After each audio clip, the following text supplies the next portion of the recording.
Tá no ar.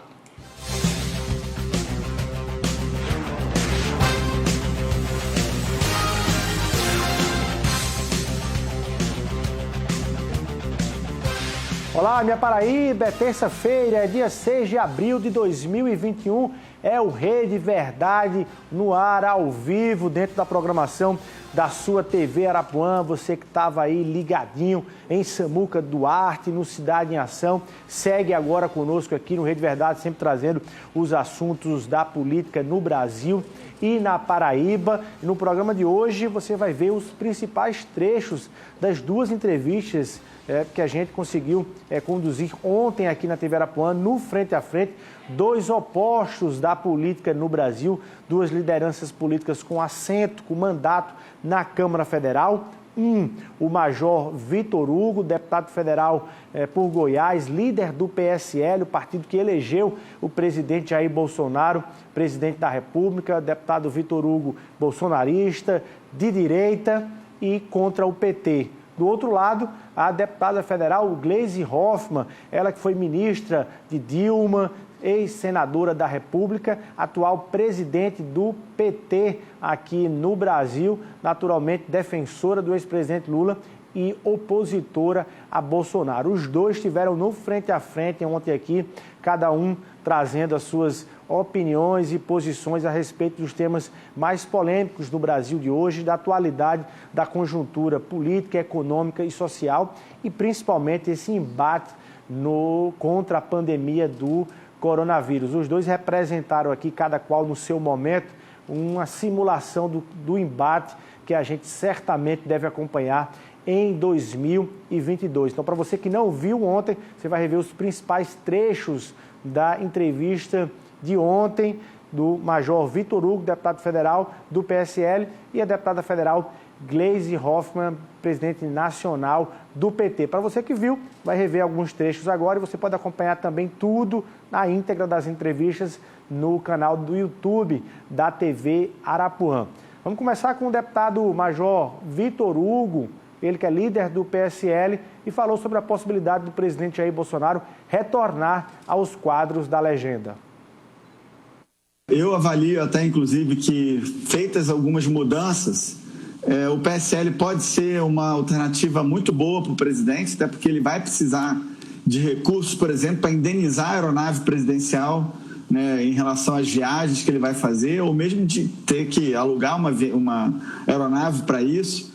Tempo de TV e de rádio nessa eleição agora vai ser muito importante, porque nós temos aí 4 anos de um governo que fez muito. Realmente, nós nesses 2 primeiros anos nós já fizemos bastante coisa, mas também enfrentamos aí uma pandemia, estamos enfrentando a pandemia e que traz desafios para um governo, para todos os governos, na verdade, do mundo, né, mas aqui no Brasil em particular, e é preciso ter tempo de TV e rádio para explicar isso, para explicar o que foi feito, para explicar o que não foi feito, para rebater as críticas da oposição, que normalmente criam narrativas e que subvertem a verdade. Então é importante também ter tempo de TV e de rádio, nesse sentido que eu vejo o PSL como uma boa alternativa, mas o presidente que vai tomar a posição, vai tomar uma decisão aí, ele falou que era março, abril, a gente espera que aconteça aí até o final desse mês.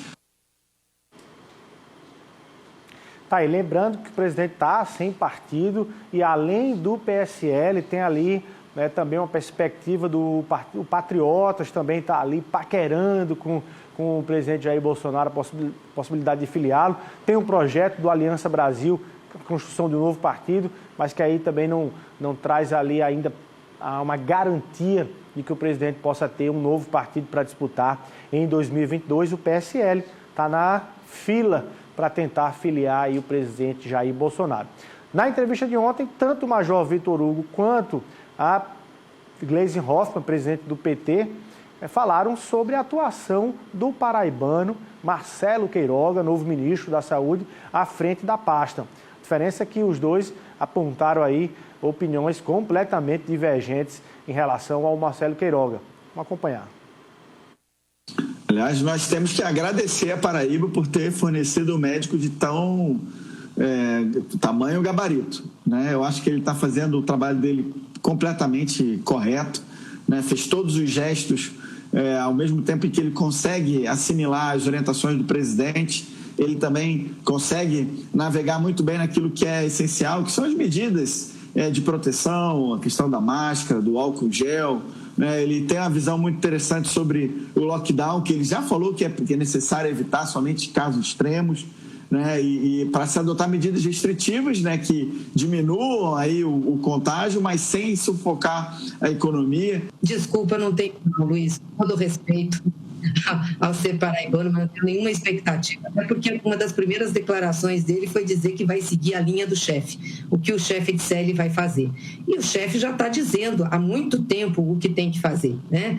Não usar máscara, não evitar aglomeração, continuar querendo ter a vida normal, não ter equipamentos e insumos para a saúde. Então, eu não vi nada até agora do novo ministro em termos de medidas diferenciadas que possa dizer, não, pelo menos temos alguém que tem cabeça ali, né? Que tem consciência do que está acontecendo e vai tomar medida.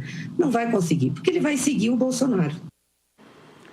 Tá aí, posições completamente divergentes. O fato é que o ministro Marcelo Queiroga está num exato momento em que entrou no Ministério da Saúde, em que o governo federal parece voltar um pouco mais os olhos de forma mais objetiva em relação à agenda da vacinação no Brasil. E aqui na Paraíba já há quem fale que o ministro Marcelo Queiroga pode ser um nome para disputar as eleições aqui no estado, para uma vaga de senador da República. Inclusive, ontem, o deputado-major Vitor Hugo disse que o presidente Jair Bolsonaro, em 2022, vai estar muito mais preocupado em eleger senadores e deputados federais do que mesmo governadores nos estados brasileiros. Ele vai focar mais na própria reeleição, naturalmente, e, além disso, na composição de bancadas fortes no Senado e na Câmara Federal, segundo ele, muito mais importante e interessante para a condução de um governo ter ali uma boa base no Congresso Nacional.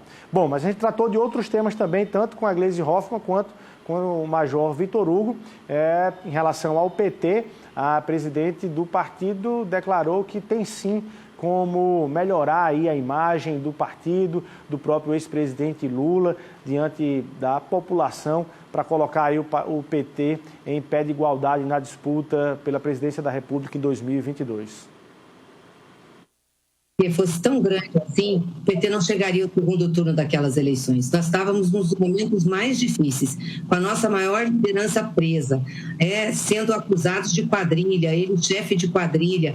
Nós nunca tivemos o mesmo tempo nos meios de comunicação para poder colocar a nossa posição. Sempre era a acusação e cabia ao PT fazer uma notinha, ao Lula fazer uma notinha.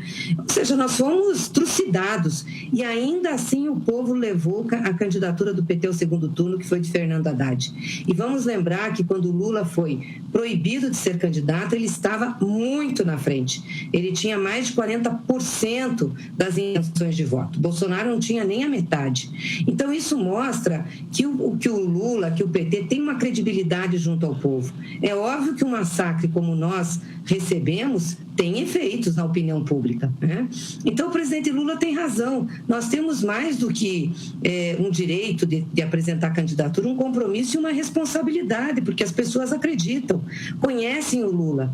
Veja, esse discurso que ele fez depois da decisão do STF lá em São Bernardo do Campo foi um discurso alentador para o povo brasileiro e para grande parte da sociedade brasileira, que viu ali não um candidato, viu ali um homem que foi presidente, um presidente da República, um estadista que consegue compreender o povo, sentir as suas dores, saber o que fazer, dizer como devia ser feito e o que deve ser feito daqui para frente, dar esperança para as pessoas. Olha só, o Major Vitor Hugo também falou sobre o ex-presidente Lula, mas naturalmente com uma posição completamente diferente aí da deputada Gleisi Hoffmann. Segundo ele, a presença de Lula numa eleição em 2022 serviria para sepultá-lo definitivamente na questão política. Vamos acompanhar. Bom, essa decisão não é nossa, né? A decisão é do judiciário, que vai torná-lo elegível ou não. Então, nós não temos nenhum problema de enfrentá-lo. Acho que vai ser até uma boa oportunidade para sepultar a carreira política de um grupo, né, de pessoas que prejudicou o Brasil muito, né? Que Houve ali, isso não sou eu, Vitor Hugo, estou falando, a gente pode ver os acordos condenatórios, as provas que foram evidenciadas nas delações premiadas, ver a possibilidade de vencer nas urnas um grupo que prejudicou o Brasil muito, é também, na nossa visão, uma oportunidade. Como isso não está nas nossas mãos, isso é uma decisão, primeiro da Justiça e depois do próprio PT ou da oposição, se vai apostar numa canoa furada, isso não está com a gente, né? E nós vamos enfrentar qualquer que seja o adversário. Tá aí, olha, o deputado Major Vitor Hugo, ele é líder do PSL na atualidade, mas ele começou o mandato líder do governo Bolsonaro, inclusive no primeiro mandato, já liderando aí o governo Jair Bolsonaro, saiu com essa chegada do Centrão ali se aproximando do presidente Jair Bolsonaro. Ele falou aí, bateu no ex-presidente Lula, mas também durante a entrevista ele também reservou ali algum espaço para defender o presidente Jair Bolsonaro, principalmente, especialmente, das acusações de que o presidente é o grande responsável pelas mortes do coronavírus aqui no Brasil, uma narrativa aí principalmente da oposição. Alguns dos oposicionistas chegam a chamar o presidente de genocida. Vamos saber o que é que o líder do PSL acha sobre isso. Isso é uma narrativa política vazia, muito injusta até com as ações que o governo federal fez.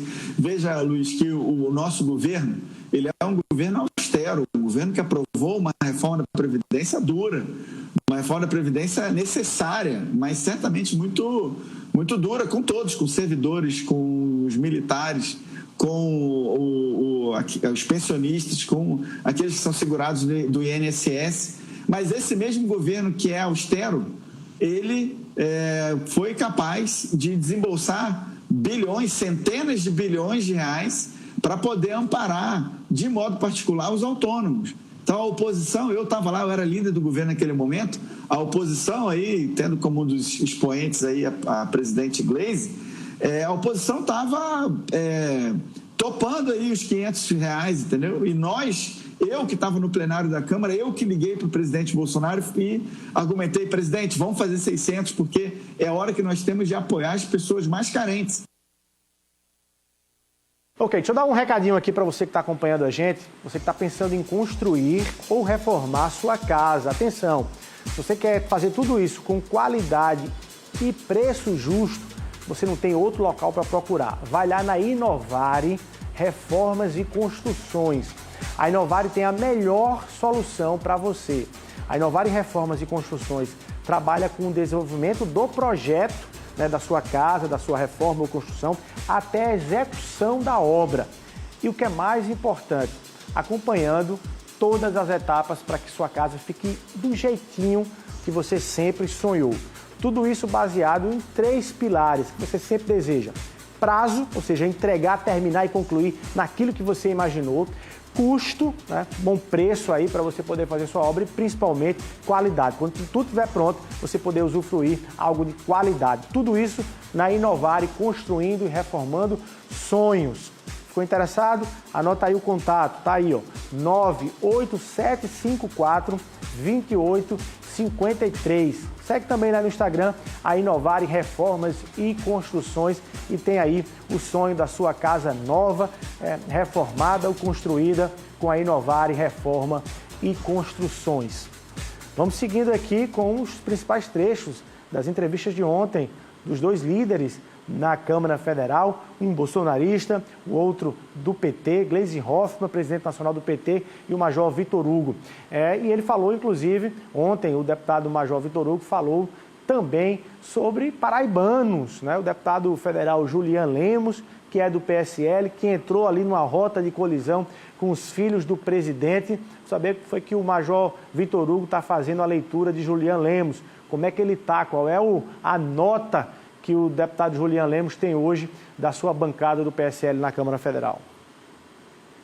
Bom, primeiro, o Julian Lemos ele teve um papel muito importante na eleição do presidente, ele ajudou muito o presidente, não só na Paraíba, mas em todo o Nordeste, e podemos dizer em todo o Brasil. Ele era uma figura muito próxima.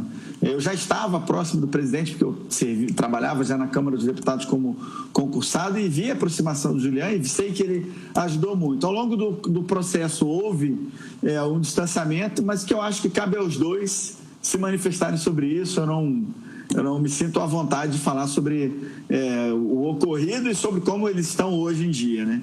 E por isso eu também não quero, eu acho que o porta-voz de quem é o político mais próximo na Paraíba tem que ser o presidente, né? Eu não posso me arvorar a fazer um palpite como esse, que poderia estar sendo injusto também, e não tenho conhecimento, realmente acho que é algo que o presidente pode falar.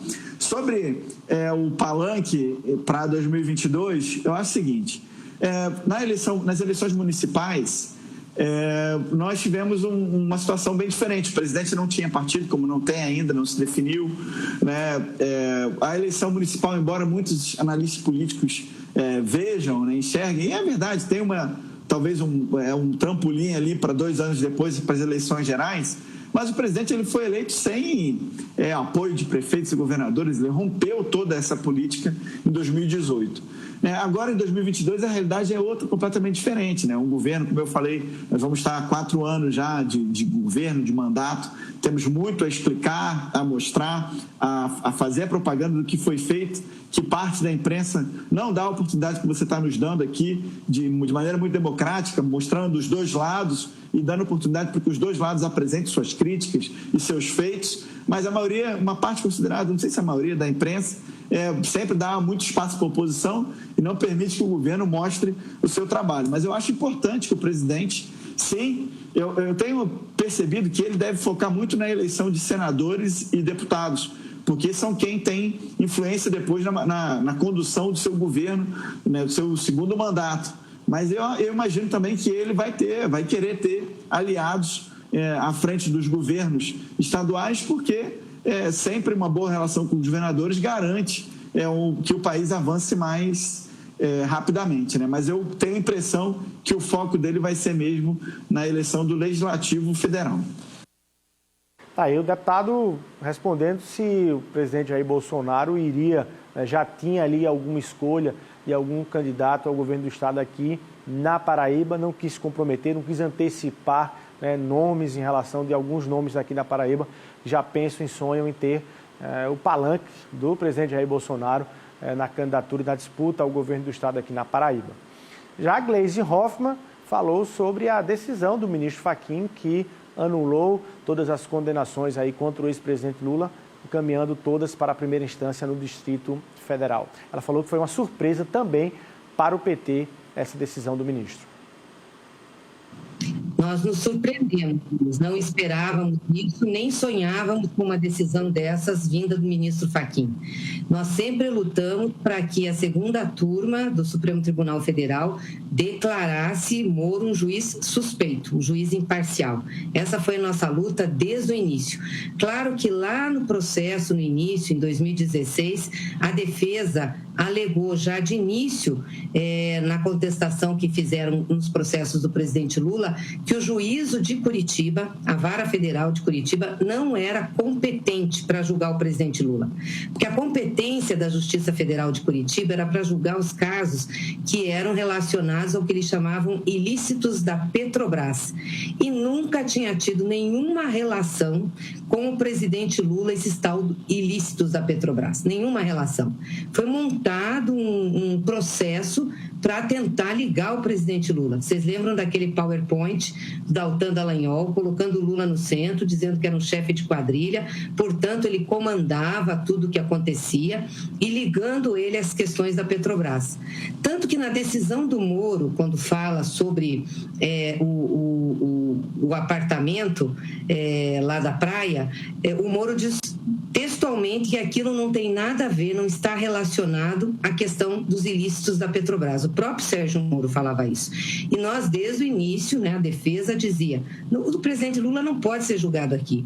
Não tem correlação nenhuma, não tem prova, não tem crime em relação a isso. Mas o Moro continuou o processo, fez aquela articulação toda junto com o Ministério Público, que fez aquele PowerPoint. Depois nós vimos isso com as mensagens da Operação Spoofing, que veio a público, por determinação do Supremo, mostrando o conluio que se deu.